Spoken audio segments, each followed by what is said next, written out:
welcome back to another episode of Reels Talk. I'm Mike Dyer. And I'm Christopher Null. In this episode, we are covering the Oscars.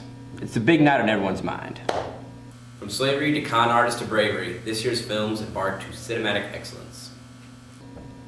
So let's slide right along to the big names in supporting roles. Now, as far as supporting actresses go, I believe June Squibb did a fantastic job this year. She's not incredibly well known, but if anyone's an Alexander Payne fan, you know who she is, and you know how great she's lit up on his movies.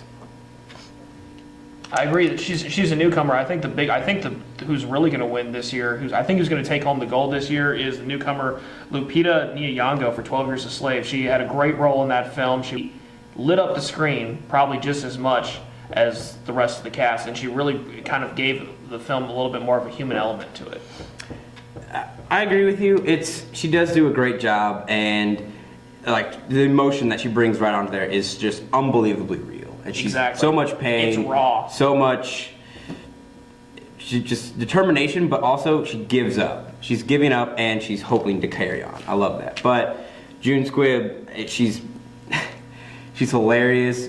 She's getting old, and in Nebraska, it's just all beautiful. So I can't help but love June. I think you're right. I think it's going to be between these two actresses because it's either the up and coming newcomer or it's the old talented and experienced. Hollywood royalty versus young and upcoming. I think that's kind of a common theme for all these nominees this year, Chris. Very true. Now for supporting actor, I believe Michael Fassbender did a great job. Also in 12 Years a Slave. He did. He's very dark, very what's the word I'm looking for? Complex.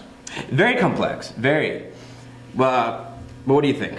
I think Michael Fassbender he's one of the top names in Hollywood right now. There's a reason why he's one of the top names in Hollywood. But if you wanted to talk about another great character actor this year who I really think is going to take home the gold, it's Jared Leto for his playing the transgender role of Raymond Rayon in Dallas Buyers Club alongside Matthew McConaughey. When he's strutting and stuff in high heels, on the sidewalk, it's like how many hours did he have to practice doing that? Let alone, him and Matthew McConaughey both lost a tremendous amount of weight for the role. They're both fantastic in that film. But I think Jared Leto, he was the standout in that film, and I think this is going to be his year. I really do.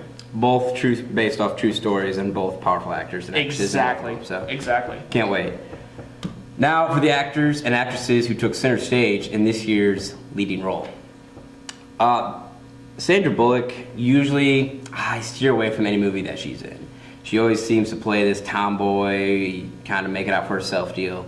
But in Gravity, she plays a scientist, not really an astronaut, but a scientist, trying to make her into herself, and she gets stranded alone. She's like Tom Hanks in Castaway playing off a volleyball, except she's playing off herself and her courage and her determination and her will all throughout space while trying to make it just make it home to her family and whatever's left.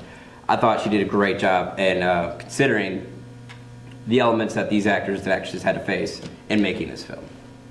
Very true.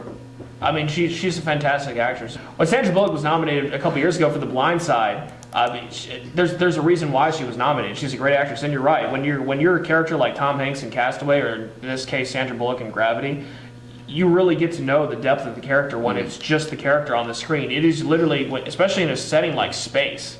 Right. The only thing that you can have to engage an audience in a film like that is your main character. Your one character throughout the whole film is Sandra Bullock's doctor. So I think what you said is very true. But to be honest, if I had to put, I would want her to win. Let's put it this way: I want her to win. Who do I think's going to win? Meryl Streep, simply for August Osage County. I mean, let's be honest, Meryl Streep is Hollywood royalty. She's good in everything she's in. She's won, numerous awards. She's like the force to be reckoned with in all of Hollywood. If she can be in a film like The Devil Wears Prada and get nominated for an Academy Award, I think she's going to take it home this year. Think she has it locked in again? I think she has it locked in again.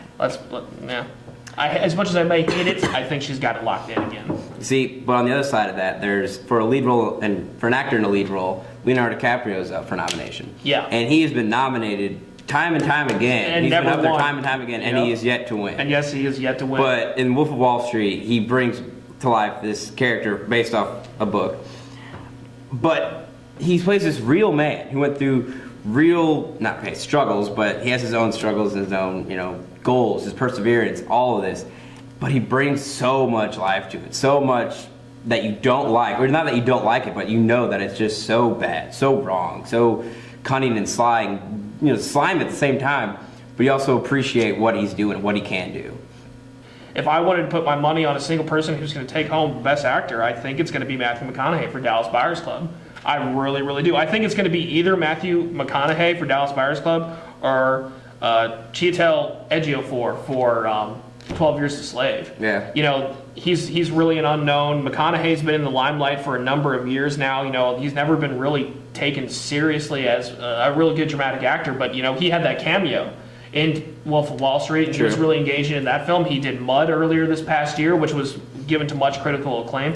And he also plays in Dallas Buyers Club a character that is based on a true story. He really engages you. I saw something in Matthew McConaughey in that film that I've never seen in him before, and it's really engaging and enlightening and thrilling to watch at the same time. It's a good story. It's a tragic story, but it's still a good story. I think by the end of this year, you're going to see the full trailer for Christopher Nolan's Interstellar, and you're going to see the title card, Academy Award winner Matthew McConaughey. I really think this is going to be his year.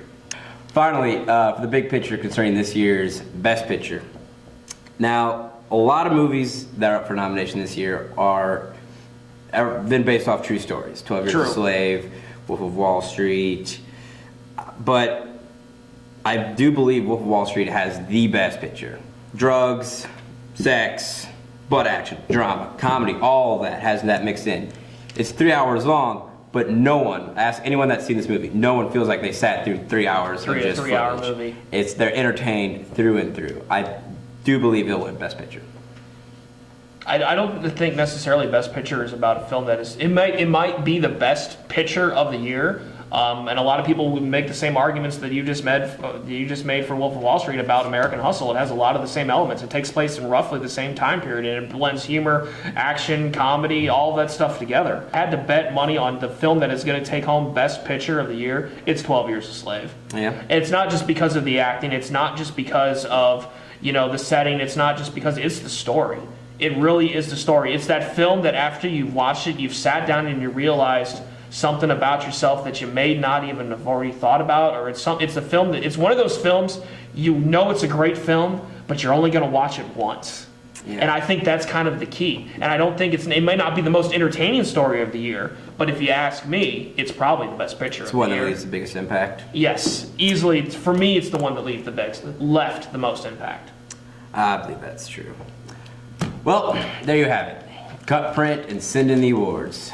But for more in-depth review of some of these movies, be sure to check out our website for full coverage. Until next time, I'm Mike Dyer. I'm still Christopher Null, and this has been Reels Talk.